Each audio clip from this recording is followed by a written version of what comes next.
Grabatzen ari garen unean eguerdiko 12:06 minutu igaro diren honetan, gaur hasiko den binakako B serie txapelketako ligaxkako 11. jardunaldiaren atarikoa eta pronostikoak egingo ditugu. Hasi aurretik, gogora ezagun nola dagoen une honetan sailkapena, Senar eta Eskiroz dira sailkapenaren buruan 9 punturekin, 7 dituzte bigarren postukoek Zubizarretak eta Morga Etxebarriak, 6rekin dira hirugarren postuan Eiguren eta Bikuña, 4. Dario eta Gabirondo 5ekin, 5. Larrazabal eta Salaberri beste horren besterekin, 6. Zabala eta Eskuza 4ekin, 7. Salaberria eta Gaskuel 4ekin baita ere, eta azken postuan dira Agirre eta Ugarte Mendia oraindik ere punturik bildu gabe. Bueno, jardunaldiari gaur emango zaio, hasiera Endaiako Daniel Ugarte pilotalekuan, egia esatea nahi bada profesionaletan azken urteetan ezker horman jokatzen den Ipar Euskal Herriko pilotaleku bakarra da. Daniel Ugarte Biarritzen ere jokatu zen aurrekoan Masterseko partida udan, baina binakako txapelketan zehar soilik bertan jokatzen da eta jendean oski gustura egongo da. Bertan, Bakaikoa eta Eskiroz, Salaberria eta Gaskueren aurka izango dira, eta hemen bada aldaketa bat izan ere,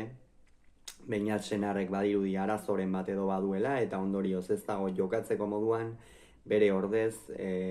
txapelketa honetan zehar aurretik ere ordezkapen dezente egina den Joanes Bakaikoa izango da. Eta beno, hemen Salaberria eta Gaskue ikusten ditut favorito, iruditzen zait Andoni Gaskuerentzat pilotaleku egokia izan daitekela, batez ere azken partidetan eta eskuinetik bizi irteten ari zaio pilota eta hori gakoa izan daiteke gaurko partida horretan, gainera funtsezko puntua dute, Bakaikoa eta Eskirozentzat ez da hain puntu garrantzitsua, bainoski lehen postu hori jada bermatu nahi badute, gaur irabazi ezkero aurrera pauso ikeragarria eman lezakete, baina Salaberria eta Gaskuerentzat funtsezkoa da, 7. postuan dira 6. berdinduta, hau da, Zabala eta Eskuzarekin, eta gaur irabazi ezkero aurrera pauso ikeragarria emango lukete. Kontuan kontu, Salaberria eta Gaskue ikusten ditut favorito, atzean nik uste Andonik dominatu beharko lukela, Josu Eskiroz egia da, pilotari gogorra dela berme handikoa, baina azken partidetan larri xamar ez ote garen ikusten ari Josu,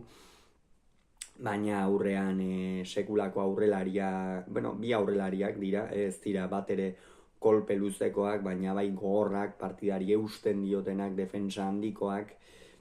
baina Salaberria behar bada azken partidetan bukatzeko erraztasun handiagoa erakutsi du, eta horregatik Salaberria eta Gaskue favorito. Bihar Iruñeko Labrit pilotalekuan, Dario eta Gabirondo, Zubizarreta eta Morga Etxebarriaren aurka izango dira. Lehengo astean eskuak jada osatua zituen Arkaiz Gabirondok, baina gripeak jota zegoela eta ez zuen jokatzerik izan, hemen Zubizarreta eta Morga Etxebarria irtengo dira favorito. Galdera ikur bada, azken finean ea Arkaiz Gabirondo nola itzultzen den kantxetara, ez da inoiz erraza izaten eskutako minekin egon eta gerora gripea igaro eta berriz ere itzultzea, horregatik Dario txapelketa honetan zehar lan ikeragarria egiten ari da, batez ere defentsan eta laguntzerako garaian, baina bihar iruditzen zaitare gehiago egin beharko duela, batez ere Aimar Morga Etxebarria atzean sekulako maila ematen ari delako, pilota 3., 4. kuadroan hartzen duenean ikeragarri luzatzen ari da, eta aurrean Iraitzu Bizarreta oso arriskutsu dago, efektoekin min ikeragarria egiten, horrez gain tantoa bukatzeko erraztasunarekin, eta benetan oso une oparoan dagoen bikotea da Zubizarretak eta Morga Etxebarriak osatzen dutena, eta horregatik eurak irtengo dira favorito. Markinan bihar ere Zabala eta Aldabe izango dira, Eskuza orainik ere ez dago jokatzeko moduan, eta bere ordez berriz bigarren astez jarraian Joseba Aldabek jokatuko du. Larrazabal eta Salaberriren aurka. Egia esan, Iker Larrazabalek lehengo astean ere hori da ez zuen jokatzenik izan, orain dela bi ere ez, beraz ikusi beharko da, hau ere nola itzultzen den, egia da, Zabala eta Eskuza oso une kritikoan direla, Larrazabal eta Salaberri ere alaxe daude, beraz partida dramatikoa izango da hause, Zabalak eta Eskuzak irabazten badute, barkatu, aldabe kasu honetan, baina bikote titularra Zabala eta Eskuza denez, eurek irabazten badute, aurrera pauso handia emango lukete, eta Larrazabalek eta Salaberrik irabaziko balute berriz, aurrera pauso erraldoia, oso erraldoia izango litzake, jada 2 puntura utziko bailituzkete Zabala eta Eskuza, eta hori oso garrantzitsua izango litzake eurentzat. Atzean, Salaberrik nik uste dominatuko duela, Markinako pilotaleku oso luzea da, Salaberri esango nuke alako klaseko pilotalekuetan ongi moldatzen dela, azkenean frontisa eta altuera ongi aprobetxatzen dituen pilotaria delako, eta hor gero Larrazabali aukerak etorriko zaizkio, eta aurrean haze 2 bala izango ditugun, Zabala eta Larrazabal, ikusiko du, nor nagusitzen den, abiaduraren tikitaka horretan eta abar behar bada Zabala pilotari luzeagoa da, Larrazabalek aurrean ematen dio sekulako abiadura pilotari, Larrazabal eta Salaberri hartuko ditut favorito, batez ere iruditzen zaialako atzean Rubenek dominatu beharko lukela bihar.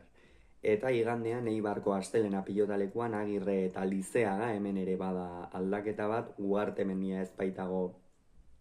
jokatzeko moduan, Eiguren eta Bikuñaren aurka, hemen Eiguren eta Bikuña irtengo dira favorito, jada Agirre eta Ugartemendia bikotea matematikoki iaia kanpoan dago, tanto aberaxa ia bikote guztiekin galduta dute, orain partida guztiak irabaziko balituzte ere, eta horregatik Eiguren eta Bikuña irtengo dira favorito, atzean Iñigok dominatu beharko luke, ikusiko du Ekain Lizeaga zer moduz dagoen, aspaldian telebistan bederen ikusi gabea gara, naiz eta jokatzen ari den, eta Asier Agirre berriz aurreko kuadro horietan, presio hori gabe irtengo da, horrek beti arriskutsu egiten du pilotari bat, eta are gehiago Asier Agirre bezalako pilotari bat, baina ikusi beharko da, Eigurenek eta Bikuñak irabazi ezkero hortxe bigarren posturako borroka horretan jarraituko lukete, eta moral handia emango lieke gainera garaipen honek, baina ikusi beharko da, ea zer gertatzen den. Hauxe beraz esan beharrekoa, hurrengoan gehiago izango zuen, bitartean izan agur.